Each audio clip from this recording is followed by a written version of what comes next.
বাঙালি take সাপোর্টে সকলকেই স্বাগত। সঠিক তথ্য সঠিক সময়ে আর সঠিক পদ্ধতি নিয়ে। নমস্কার, মা কঙ্কালী টেক সাপোর্টে সকলকে স্বাগত।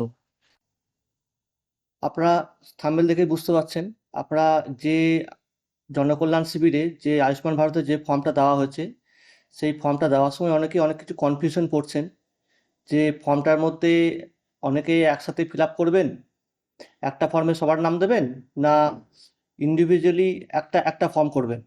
তো সেই ফর্মটা আমি আরেকবার রিভাইজ করে বলে দেবো। তার আগে একটা ভালো খবর দিই, জনকল্যাণ যে শিবিরটায় এখানে প্রচণ্ড ভিড় হচ্ছে, সবাই একসঙ্গে ফর্ম জমা করতে পারছেন না।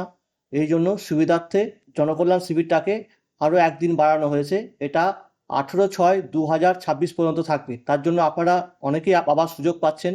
যারা এখনও ফর্ম ফিল আপ করে জমা দিতে পারেননি, তারা সঠিকভাবে ফর্মটা ফিল আপ করে জমা দিন। তো প্রথমে আমরা বলি যে এই যে ফর্মটা, আয়ুষ্মান ভারতের যে ফর্মটা দেওয়া হয়েছে, সেই ফর্মটার মধ্যে দেখুন দুটি ফর্ম আছে।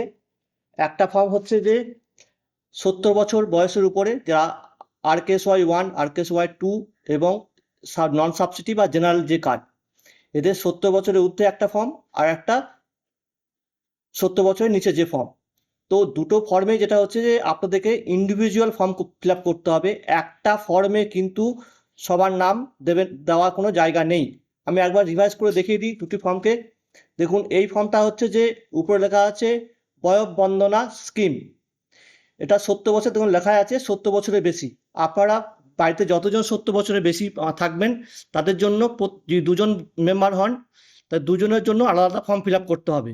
এবং এখানে স্বাস্থ্যসাথী কার্ড যদি থাকে, সেই স্বাস্থ্যসাথী কার্ড নাম্বারটা দিতে হবে। আপনারা অনেকেই ভাবছেন যে স্বাস্থ্যসাথী কার্ডের নাম্বারটা দিলেই কিন্তু কনভার্ট হয়ে যাবে। এটা কিন্তু তা নয়, কোনো কনভার্ট হবে না। এখনো পর্যন্ত কনভার্টে কোনো ইনস্ট্রাকশন আসেনি। প্রত্যেকটা মেম্বারকে ইন্ডিভিজুয়ালি ফর্ম ফিল আপ করতে হবে। এটা হলো 70 বছরের বেশি। আর যেটা RKSY 1, RKSY 2, যেটা 70 বছর নিচে যে ফর্ম, দেখুন এখানে কিন্তু কোনো গ্রেটার দেন বা কিছু লেখা নেই। কারণ হচ্ছে দেখুন এখানে যে অ্যাপ্লিকেশন নেম আছে এবং রেশন নাম্বার আছে, আধার নাম্বার আছে, শুধুমাত্র বেনিফিশিয়ারি বলা হচ্ছে। এখানে কিন্তু অন্য কোনো হেড অফ ফ্যামিলি বা কিছু বলা নেই এর মধ্যে। এবং দেখুন যে পুরো ফর্মটা দেখলে বুঝতে পারবেন, এখানে কোথাও আদার্স মেম্বারের কোনো ডিটেলস দেওয়ার কোনো জায়গা নেই। আদার্স মেম্বার বলতে ডিপেন্ডেন্ট যে মেম্বারগুলো একটা পরিবারে, তাদের কিন্তু কোনো লেখার জায়গা নেই। শুধুমাত্র বেনিফিশিয়ারির সব তথ্য দেওয়ার জায়গা আছে এখানে। তো সেই জন্য প্রত্যেকের জন্য আলাদা ফর্ম ফিল আপ হবে।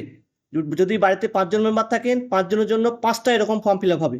প্রত্যেকটা ফর্মে কিন্তু তাই, 70 বছর বয়সের ক্ষেত্রেও তাই, এটার জন্যও তাই। তো এটাই আমাদের মোটামুটি বলার ছিল। আর এই ফর্মটা যেটা ডাউনলোড হবে, আপনি এই যে কমেন্টস আছে, এই কমেন্টস বক্সে গেলে প্রথম যে কমেন্টসটা, এর মধ্যে দুটো লিঙ্ক থাকবে। এই দুটো লিঙ্ক থেকে আপনারা দুটোই ডাউনলোড করে নিতে পারবেন।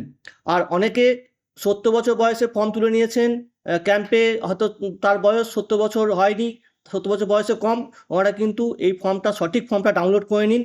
ডাউনলোড করে সঠিকভাবে ফিল আপ করে জমা দিন। আশা করছি ভিডিওটা ইনফরমেশন লাগবে। এরপরে যদি কোনো চেঞ্জেস আসে আপনাদের কাছে বলবো। তো আপনারা সবাই এই চ্যানেলটায় সাবস্ক্রাইব করে থাকুন এবং বেল আইকন টিপে থাকুন। ইমিডিয়েট যখন যখন আপডেট যা পাবো আপনারা এখানে দিতে থাকবো। সকলকে ধন্যবাদ।